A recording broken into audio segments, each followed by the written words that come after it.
Welcome back, everyone. This is Pastor Howie with another edition of some scriptures and readings from the Celtic Daily Prayer Book 1.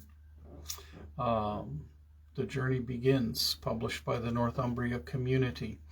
And today is the 10th of January. It's a Monday. It's cold here in northern New York, but perhaps these scriptures will warm your hearts and souls toward God. So as we come to the scriptures today, we come to Psalm 106, verses 7 through 12. Joshua chapter 4, verses 1 through 24, which is the entire chapter. And I'm not going to read the entire chapter. I've posted these on our Facebook page for Fowler Baptist Church. You can look them up and read them yourselves. And then Mark chapter 9, verses 17 through 24.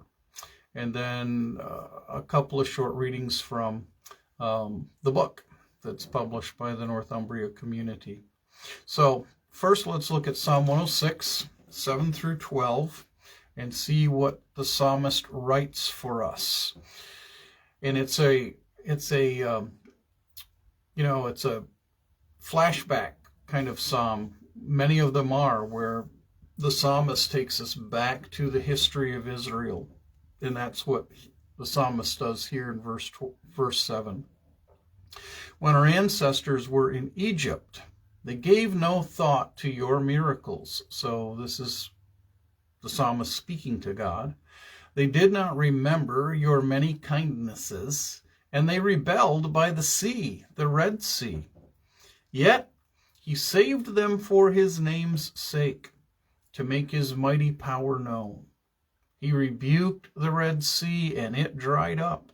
He led them through the depths as through a desert. He saved them from the hand of the foe, from the hand of the enemy. He redeemed them. The waters covered their adversaries. Not one of them survived. Then they believed his promises and sang his praise. And I would say, as we always remember the struggles of the children of Israel, we shouldn't be too hard on them, because we struggle as well from time to time. And it's important for us to learn to just trust God's promises, even if the providence around us seems to be testing our trust in God. Trust him.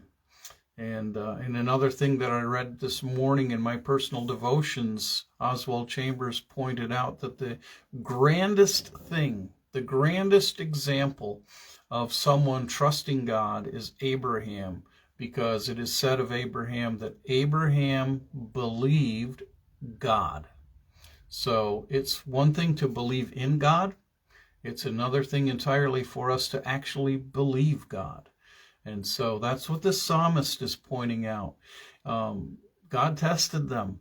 And very often the Israelites, before crossing the Red Sea, and then for the 40 years in the wilderness, they just kept coming back to, is God going to be faithful to us? Is God going to take care of us? Is God with us?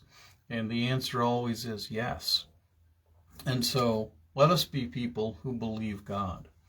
That was the case when Joshua led the children of Israel across the Jordan into the promised land. And because Joshua was familiar, he was one of the 12 spies that went to the promised land 40 years earlier, and one of the two, he and Caleb, out of the 12, who said, we can do this, while the rest of them said, there's giants in the land and they're just going to wipe us out.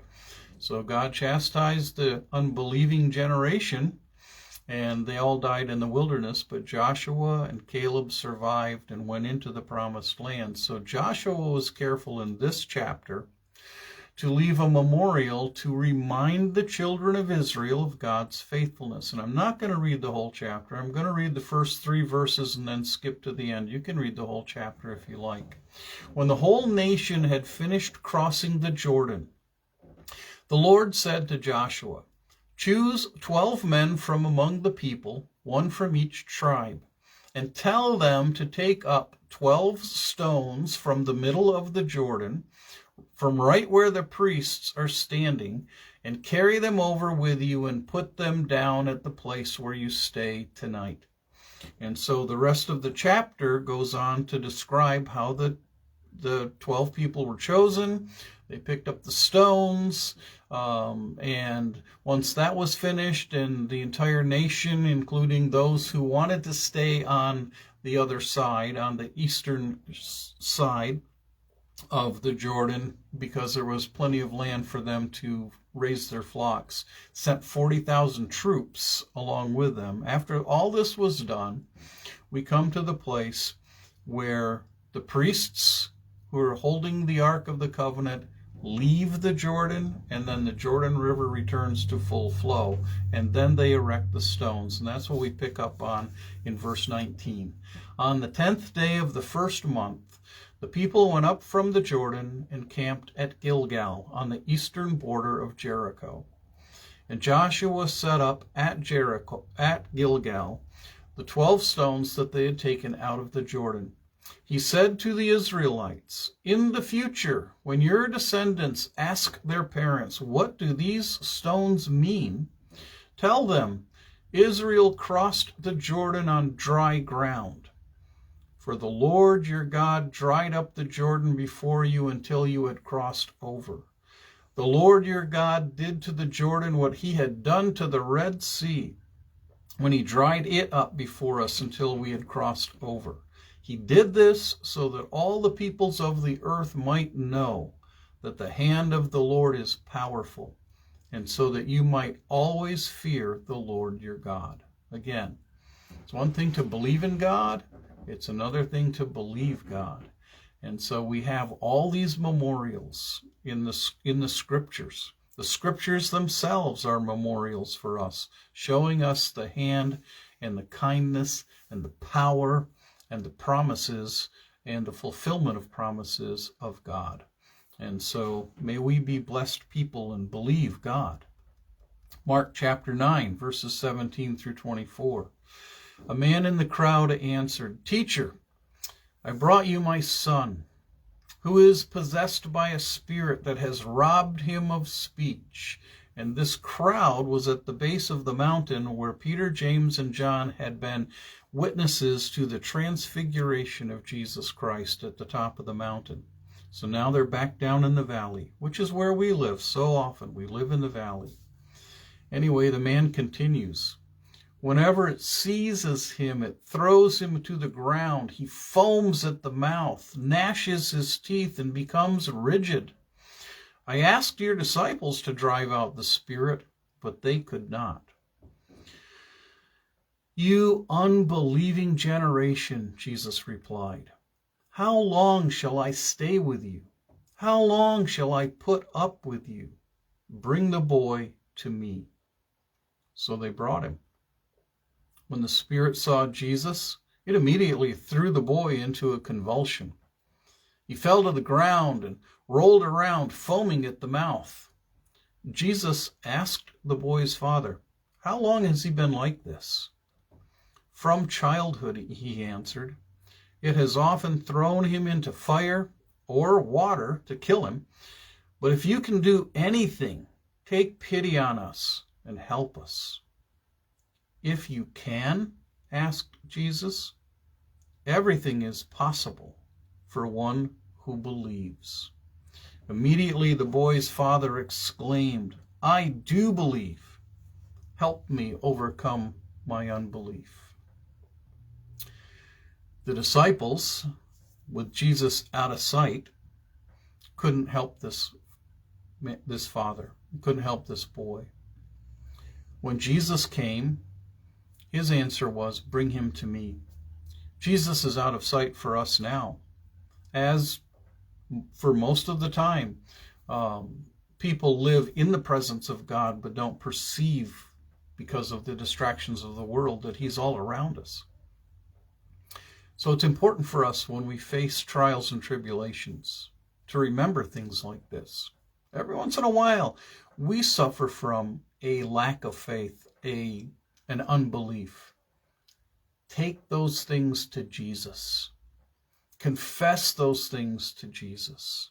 Take your problems to Jesus and ask him to help you with your unbelief, and ask him to help you with the trials and tribulations you're going through.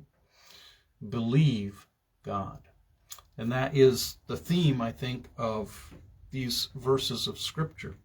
And the reading for today from the Northumbria Community's Celtic Prayer book, Celtic Daily Prayer, is entitled Stumbling Blocks and Stepping Stones. And it's the lyrics of a song from Wild Goose of Iona, which was a musical group on the island of Iona. Unsure when what was bright turns dark, and life, it seems, has lost its way, we question what we once believed, and fear that doubt has come to stay. We sense the worm that gnaws within has withered willpower, weakened bones, and wonder whether all that's left is stumbling blocks or stepping stones. You know, that lyric is written from the experience of real life, the real life of faith, which, you know, sometimes falters because of our human frailties. But God is the one who understands that. He doesn't condemn us for that. He simply asks that we will take these things to him, and he will help us. That's the promise. Believe God and believe in God. And so I leave those things with you today. Lord willing, we'll see you tomorrow. And until then, may God bless you.